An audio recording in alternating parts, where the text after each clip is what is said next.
제가 가지고 있는 성경 신약 성경 328면에 있는 골로새서 4장 5절 6절 말씀 한 목소리로 합독하도록 하겠습니다. 합독하겠습니다. 시작. 외인에게 대해서는 지혜로 행하여 세월을 아끼라. 너희 말을 항상 은혜 가운데서 소금으로 맛을 냄과 같이 하라. 그리하면 각 사람에게 마땅히 대답할 것을 알리라. 아멘. 오늘 말씀 보면은 골로새서 4장 5절 6절 말씀에 보면은 이 말씀이 이제 마지막 골로새 성도들에게 사도 바울이 권면하는 말씀입니다. 지난주에는 제가 계속 기도하라고 사도 바울이 그렇게 권면했던 그 말씀을 전했었는데, 오늘 말씀에 보면은 사도 바울이 그 계속 기도하라 그리고 나서 뭐라고 이야기하냐면은 우리 성도들이 가져야 될 그 행동과 말에 대해서 이야기하고 있습니다. 그 행동과 말이 무엇인가, 그것을 우리가 조심하라는 겁니다. 언행을 조심하라는 것이죠. 성도가 조심해야 되는 것이, 왜냐하면 우리의 행동, 우리의 말로 인해서 세상 사람들이 우리를 보고 전도의 문을 여느냐 안 여느냐, 그리고 전도할 수 있느냐 없느냐, 이런 차이가 있다는 것입니다. 그래서 먼저 우리가 첫째 행동을 조심하라고 이야기하고 있습니다. 행동을 조심해야지만이 우리가 세상 사람들에게 본이 되어서 전도도 할 수 있다는 것이죠. 5절 말씀에 보면은 외인에게 대하여서는 지혜로 행하여 세월을 아끼라, 이렇게 말씀하고 있습니다. 여기서 외인에게 이렇게 이야기하는 것은, 그 외인은 바깥에 있는 사람을 이야기합니다. 즉 믿지 않는 사람들을 가리키고 있는 것이죠. 그러나 원어 성경에 보면은 이 외인이라는 이 단어에는 불신자를 의미하기도 하지만은, 이 불신자뿐만이 아니라 이 사람들이 뭐냐면 문 밖에 있는 사람, 이런 의미가 있습니다. 우리가 전도의 문이 막혔다, 전도의 문이 열리지 않는다, 이렇게 이야기합니다. 또 선교하러 갈 때 어려움을 통해서 우리가 하나님이 전도의 문을 막으신 거 아니신가, 이렇게 우리가 그것을 놓고 기도할 때도 얼마나 많은지 모릅니다. 그렇듯 우리의 그 문 밖에 있는 사람, 이것은 우리가 결국은 문 안에 있는 사람으로서 축복이지만은, 그러나 또한 우리가 주님의 사명을 감당해야 되는 그런 사명이 있다는 것입니다. 주님의 사명을 감당하는 그 문 안에 있는 사람들이 바로 우리라는 것이죠. 이 두 가지 행동 중에서 첫째로 뭐라고 얘기하냐면 지혜로 행하라고 합니다. 지혜로 행하라. 이 지혜로 행하라는 말씀 안에는, 이 지혜로 행하라는 것은 성경을 토대로 해서 기초가 되어서 행하라는 거예요. 우리가 세상에 살기 때문에 세상 사람들과 별반 차이 없습니다. 세상에 살아가면서 세상 사람들과 똑같이 직장 생활하고, 또한 내가 어떤 그런 수입을 창출하기 위해서 일을 하고, 그리고 세상 사람들과 똑같이 우리가 이 세상에 살아간다는 것이죠. 그러나 믿음의 사람으로서 우리가 행동할 때 지혜 있게 행동하라는 거예요. 그 지혜 있게 행동하는 것이 바로 성경에 기초해서 행동하는 것을 이야기하고 있다는 겁니다. 불신자들은 막 그냥 살아도 그 사람이 내가 지은 죄만큼 가서 내가 죄가를 치르면 됩니다. 그러나 우리는 세상 사람들도 우리를 바라볼 때 그 기준을 엄하게 그 잣대를 들이댄다는 거예요. 왜 그러겠습니까? 세상 사람들도 그리스도인들, 성도라면은, 믿음의 사람이라면은 그만큼 도덕적이고, 그리고 우리의 행동에 더 큰 책임을 져야 된다고 생각하는 것이죠. 당연히 맞습니다. 왜 그러겠습니까? 하나님의 자녀이기 때문에 그렇습니다. 하나님이 인치시고 선택한 사람은, 하나님을 향한 우리의 믿음이 있는 사람들은 그 책임이 더 무겁다라는 것이죠. 그래서 지혜 있는 행동을 우리가 늘 간구해야 되는 겁니다. 이 지혜 있는 행동이라는 것은 그냥 세상 사람들과 같이 똑같이 행동하는 것이 아니라, 우리의 행동으로 인해서 우리의 모습과 우리의 영적인 분위기까지 우리가 그런 것을 우리가 나타낸다는 거예요. 믿음의 사람이 죄를 지면 세상 사람들이 교회 다닌데 하나님 믿는 사람이래 이러면은 세상 사람들은 아이고 어떻게 그렇게 나쁜 짓을 했을까, 그냥 세상 사람들은 그럴 수도 있지, 이해되는 부분도 믿음의 사람이기 때문에 더 엄한 잣대로 우리를 평가한다는 거예요. 그렇기 때문에 우리의 행동에 지혜가 있어야 된다는 거예요. 지혜가 있어야 된다는 거예요. 우리가 무엇을 할 때 그것을 하나님께 기도하고 또한 늘 말씀 묵상하며 말씀에 입각해서 살아야 된다는 것이죠. 우리가 허랑방탕한 생활을 하고 또한 세상 사람들과 똑같이 행동하면서 살아간다면은 세상 사람들이 바라볼 때 우리에게 손가락질을 하지 않겠냐는 거예요. 그렇기 때문에 지혜 있는 행동이 필요하다는 거예요. 물론 근무자의라는 그런 단어가 있습니다. 우리가 먹을 가까이 하면은 우리가 검해질 수밖에 없습니다. 그러나 우리가 이 세상에 살아가고 이 죄악된 세상에서 믿지 않는 자들과 함께 살아가지만 우리의 거룩성을 유지해야지만이 그리스도인으로서 핏을 내는 거죠. 하나님의 그 사명을 감당하기에 쉽지는 않습니다. 더한 우리의 노력이 필요하고 더한 우리의 그런 어떠한 진실성이 필요하고 세상 사람들보다 더 조심해야 되는 필요성이 있다는 것입니다. 바로 주님도 그렇게 하셨기 때문에 그렇습니다. 주님도 그 모든 세상 사람들이 나를 죽이려고 하고 힘들게 할 때 그들의 죄를 용서해 달라고, 그리고 주님도 그들을 향해서 용서하고 그리고 그들의 죄 사함을 위해서 내가 이 땅에 오셨고 그 사명을 감당하셨던 것처럼 우리의 사명을 돌이켜보고 우리가 해야 될 행동과 우리가 앞으로 나아가는 방향과 그리고 하나님이 기뻐하실 일이 무엇인가, 그렇게 우리가 살아가야 되는 것이 바로 지혜롭게 행하는 것이라는 겁니다. 두 번째는 무엇이냐면은 세월을 아끼라입니다. 이 세월이라는 이 단어에는 카이론이라는 이 단어를 쓰는데 이 단어의 원어는 카이로스예요. 카이로스. 그 적절한 시기. 물론 우리가 크로노스의 그런 일반적인 흐름의 시간을 우리가 이야기도 하지만은 또 다른 그 의미에서는 카이로스예요. 카이로스. 적절한 때와 그리고 그 시기, 호기, 적기, 이런 의미가 담겨져 있는 거예요. 그냥 우리가 이 세상에 살아갈 때 세상 사람들과 같은 시간이 아니라는 거죠. 크로노스의 시간이 아니라는 거예요. 우리가 살아가는 시간은 카이로스의 시간이라는 거예요. 세상 사람들에게 우리의 행동으로 인해서 우리가 그 사람들에게 비춰지는 것이 그냥 막 사는 사람들이 아니구나 하는 것을 우리가 보여야 되는 거죠. 그래서 세월을 아끼라는 거예요. 근데 저는 세월을 아끼라 이 말씀을 묵상하거나 이 단어를 볼 때 늘 생각나는 것이 저와 저희 아버님은 항상 새벽에 자주 만났어요. 새벽에. 저는 집에 들어갈 때 저희 아버님은 새벽에 나오시더라고요. 예?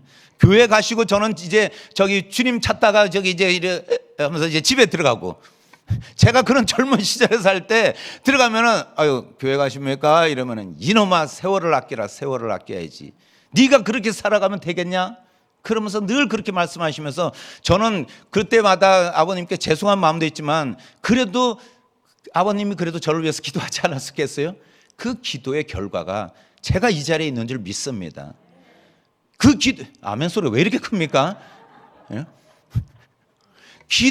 그 기도가 있었기 때문에 제가 결국은 세상에 흘러가지 않고, 그런데 이 세월을 아끼라 하는 것은 그만큼 우리의 기도, 우리 아버님이 그렇게 기도하셨기 때문에 그 대가가 있다는 거예요. 대가.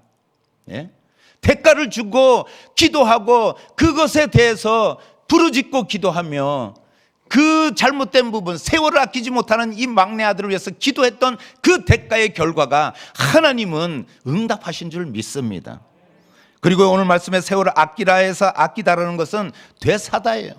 어떠한 것을 사기 위해서는 우리의 물질이 필요하고 우리의 노력이 필요하고 우리의 헌신이 필요하고 우리의 희생이 필요하다는 거예요. 그것이 있을 때 우리는 이 세월을 아끼게 되는 거예요. 아끼는 행동이 되는 거예요. 세상 사람들에게 내가 비춰질 때 저 사람은 정말 믿음의 행동으로 살아가고 있구나 느껴지고 그들이 그렇게 바라볼 수 있다는 거예요. 우리가 그런 대가가 없으면은 내가 세상 사람들보다 더한 것을 차지하기 위해서 그 사람들을 짓밟고 짓누르고 그 사람들의 눈에 눈물을 흘리게 만든다면은 우리가 이 세월을 아끼는 행동이겠냐는 거예요. 결코 그렇지 않습니다. 우리는 더 세월을 낭비하고 살아가는 거죠.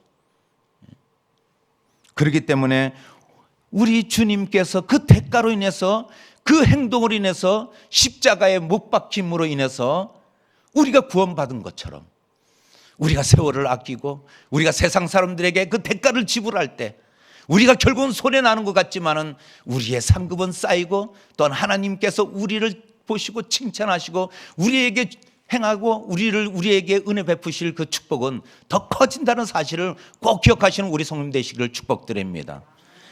두 번째, 우리의 행동에서는 뭐냐면 말을 조심하라는 겁니다. 6절 말씀에 보면 우리가 함께 읽어보겠습니다. 6절 말씀 시작. 너희 말을 항상 은혜 가운데서 소금으로 맛을 냄과 같이 하라.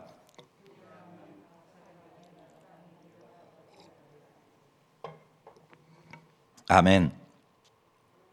우리가 말을 항상 은혜 가운데서 하라는 거죠. 은혜 가운데.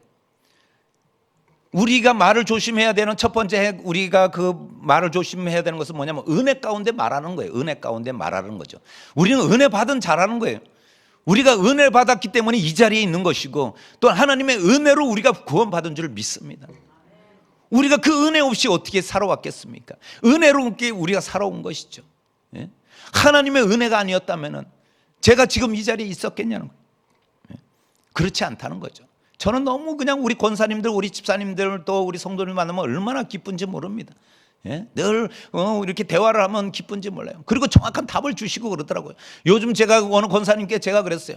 아유, 요즘은 양치질을 하면은 그냥 이게 양치질을 할 때 이게 막 여기 잇몸을 팍 찔러가지고 잇몸에 막 그냥 구내염이 생겨가지고 얼마나 아픈지 모르겠다고. 이거 십자가의 고통인지 뭔지 모르겠지만 어떻게 이렇게 그냥 자꾸 여기 잇몸을 찌르는지 모르겠다고. 그러니까는 딱 정확하게 얘기하더라고요. 목사님, 늙어서 그래요. 그러더라고요. 참. 그래서 제가 그렇구나. 아니, 이 손이 양치질할 때 칫솔의 길이와 이 손의 정확한 이 위치를 해서 그 이가 어금니를 닦을 때, 앞니를 닦을 때 이게 정확하게 순발력이 있어야 되는데, 나이가 먹어서는 이 순발력이 떨어져가지고 양치질 하다 보면은 잇몸까지 간 줄 알았는데 어떤 때는 잇몸 앞을 그냥 콱 찌른다는 거예요. 그래서 나이가 먹어서 그렇다는 거예요. 그래서 그렇구나. 참 그게 삶의 지혜구나. 늙어서 그렇구나. 나도 이제는 젊은 나이가 아니구나. 그러면서 그냥 좀 서글퍼질 때도 있는데, 그런데 제가 그런데 이상한 거예요. 아니, 그런데 어렸을 때는 혀를 잘 깨물었는데 왜 나이 먹어서는 왜 혀가 잘 안 깨물지? 요즘은 혀 깨무는 일이 거의 없어요. 그러고 보니까는 혀의 순발력이 늘어난 것 같아요. 제가 혀의 순발력이 늘어났기 때문에 이가 칵 깨물려고 그럴 때, 어렸을 때는 혀가 피하지를 못하기 때문에 혀를 깨물거든요.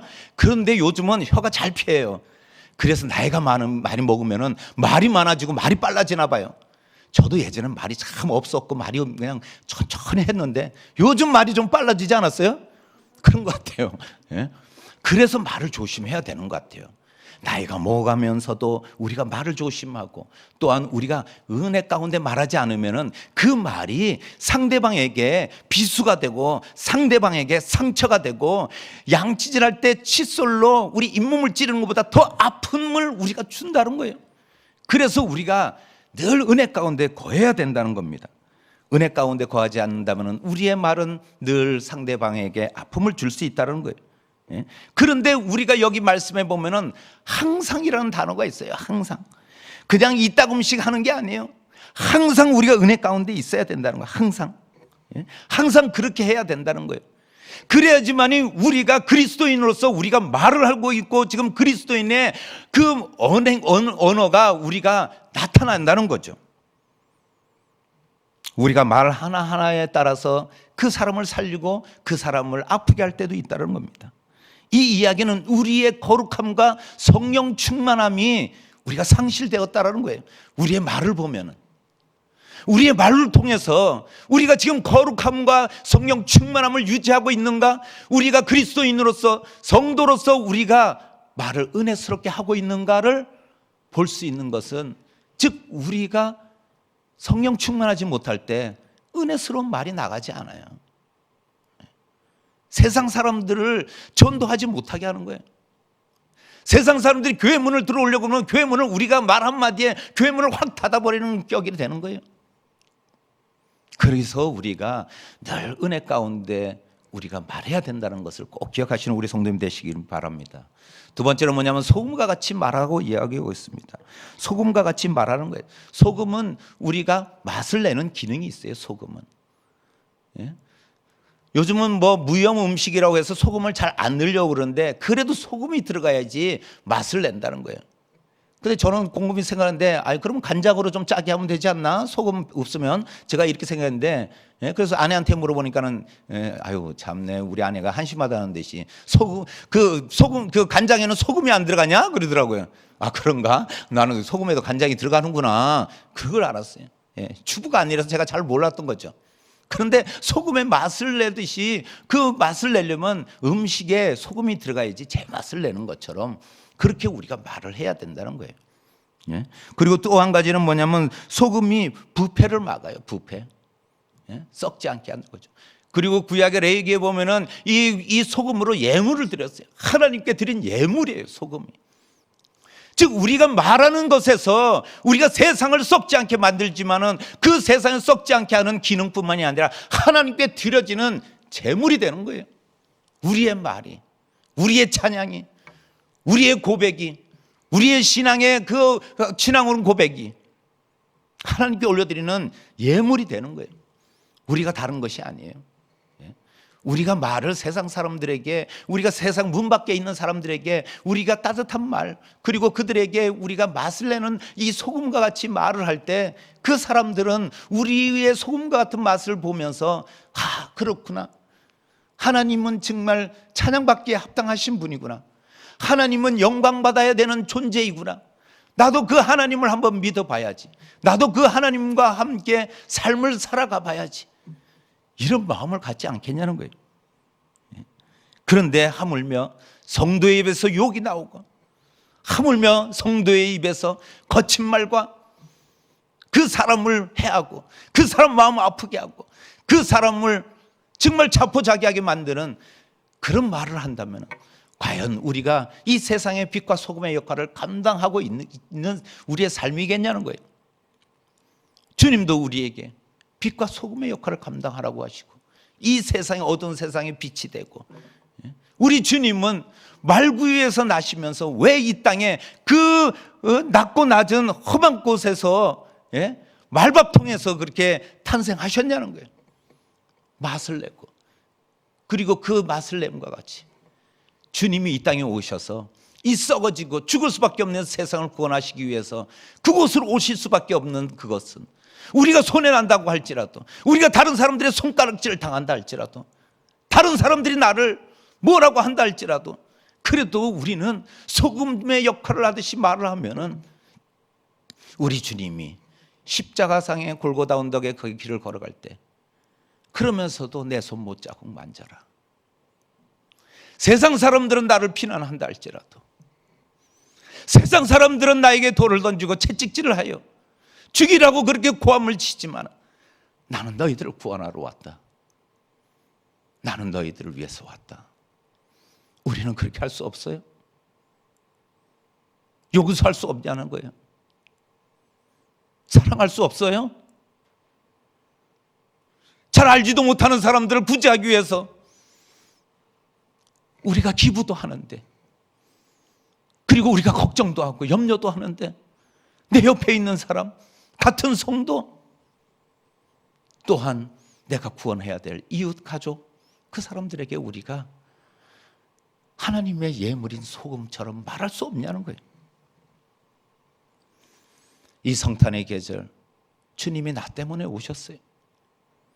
더럽고 추한 나 때문에, 죽을 수밖에 없는 나 때문에 나를 구원하시기 위해서 그 고통을 감당하셨어요.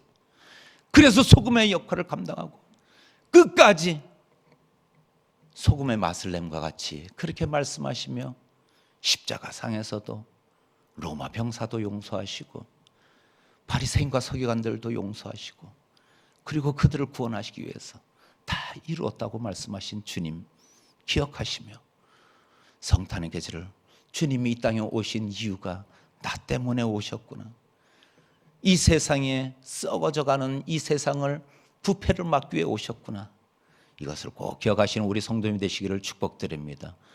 우리는 그 은혜를 받은 사람으로 오늘도 주님의 십자가의 그 손을 바라보며 옆구리의 창자국과 그 발목의 못자국을 꼭 기억하시며 오늘도 세상 사람들이 나를 조롱하고 내가 손해난다 할지라도 그들을 위해서 기도하고 그들에게 소금의 맛을 냄과 같이 말하는 우리 모든 성도님 되시기를 예수님의 이름으로 축복드립니다. 예수님의 이름으로 축복드립니다. 기도하겠습니다. 사랑의 주님, 나의 행동 하나가 하나님께 영광이 되며 하나님께 제물이 되는 줄 믿습니다. 우리가 많은 것을 주님께 드린다고 하지만은 그러나 우리가 입으로 하나님이 주신 은혜를 까먹을 때가 얼마나 많은지 모릅니다. 아버지 하나님, 우리가 말과 행동에 늘 주님이 보시기에 아름다운 우리의 말과 행동이 되게 하여 주시옵고 이웃들을 사랑하며 이웃의 구원을 위하여 이 땅에 오신 주님처럼 닮아가며 제자된 모습으로 우리가 따라가게 하여 주시옵소서. 하나님, 나를 살리기 위해 이 땅에 오셨는데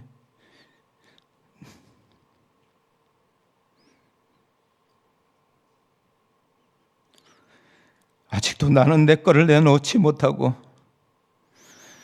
아직도 내가 힘든 건 다른 사람들에게 전가하며 편해지려고 하고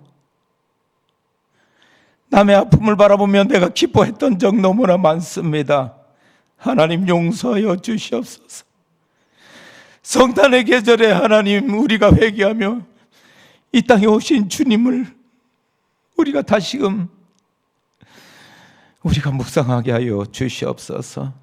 세상 사람들에게 성탄의 기쁨뿐만이 아니라 이 땅에 오신 주님의 고통과 주님의 그 사랑을 전하게 하여 주시옵소서.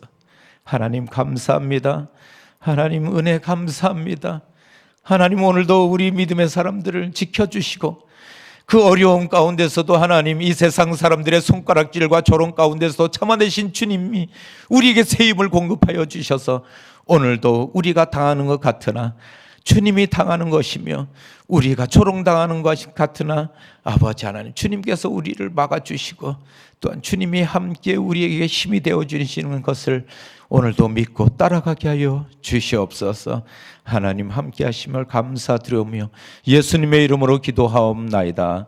아멘. 다 같이 주여 세 번 부르며 기도하며 나아가시겠습니다.